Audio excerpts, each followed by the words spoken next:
Saudara-saudari yang terkasih, ada orang diajak ikut misa oleh temannya yang beragama Katolik.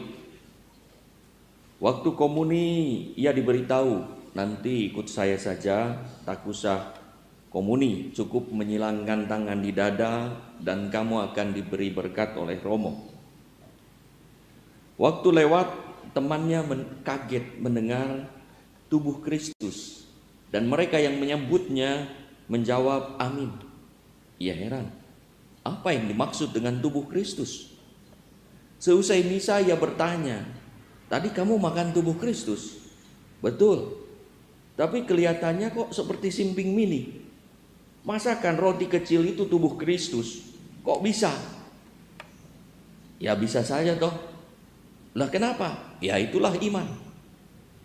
Saudara-saudari yang terkasih, bacaan Injil hari Senin kemarin sampai Sabtu nanti berbicara soal Yesus sebagai roti hidup.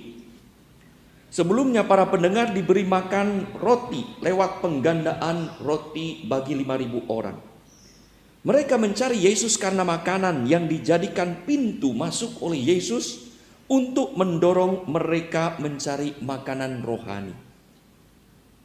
Yesus mulai memperkenalkan diri sebagai roti kehidupan.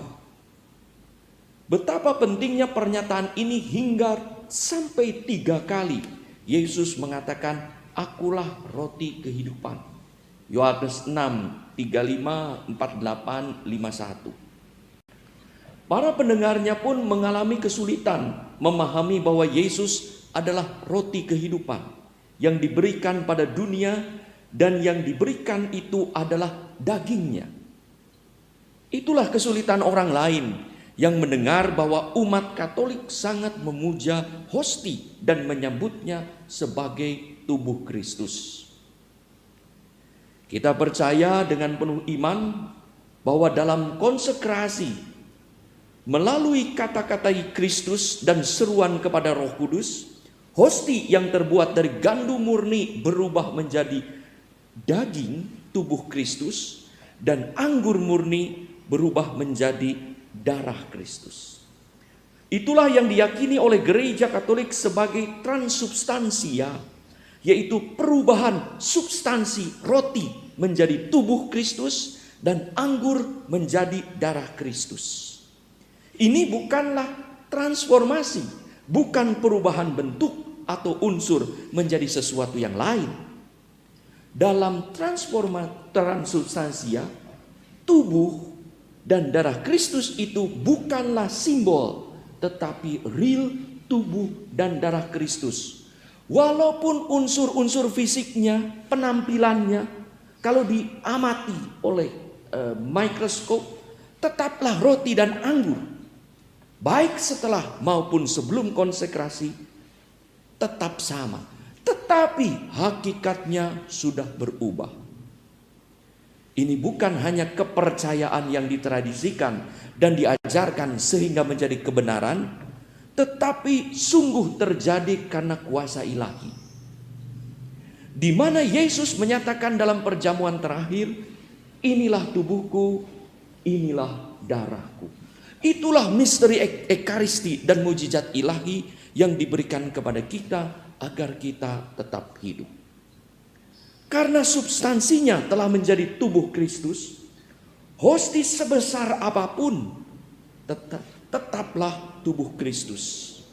Menerima 1/4, kadang-kadang orang karena kehabisan hosti pada suatu komuni, lalu diberi bagi-bagi, dipotong-potong dan mendapat 1/4. Orang kemudian kecil sekali. Lalu orang merasa kok lebih kecil ya? Kenapa saya? Ya, kurang, rasanya kurang. Tapi pada saat kelebihan komuni, lalu dibagikan 2 bahkan lebih, atau diulangi lagi, dibagikan lagi.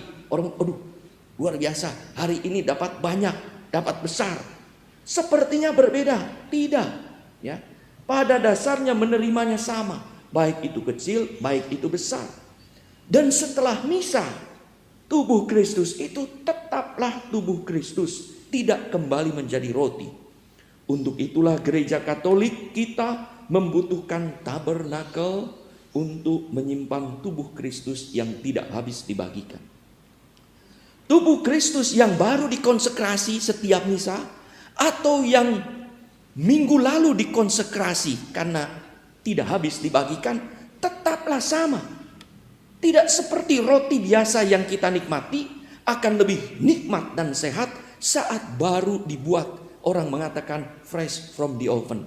Setiap tubuh Kristus, baik baru dikonsekrasi maupun lama, tetaplah fresh from the altar. Jadi itu sama, ya. Hakikat tubuh Kristusnya itu, tubuh Kristusnya adalah sama.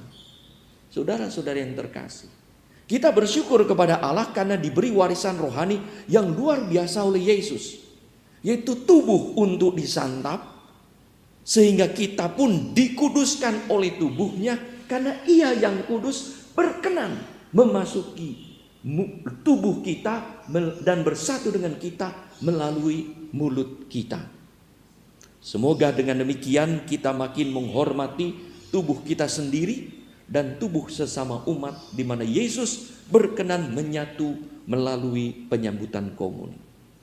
Saudara-saudari yang terkasih, setiap kali kita menyambut roti hidup dengan janji Yesus akan hidup abadi seperti yang kita dengar hari ini, janji akan hidup kekal. Mudah-mudahan dengan makin sering kita menyambut komuni, makin kita menjadi roti kehidupan bagi sesama kita, siap dipecah-pecah dan rela dibagi-bagi untuk sesama, untuk mereka yang membutuhkan, agar kita menjadi berkat bagi banyak orang. Siapa tahu peristiwa saat ini ketika kita lebih banyak di rumah menjadi jalan juga bagi kita untuk makin mengimani komuni suci sebagai saat penyambutan tubuh Kristus yang membutuhkan persiapan yang memadai, karena kita akan bukan hanya berjumpa dengan yang kudus dalam perayaan Ekaristi, tetapi yang kudus berkenan bersatu dengan kita sebagai suatu kesempatan rahmat untuk bersatu dengan Tuhan yang kita imani.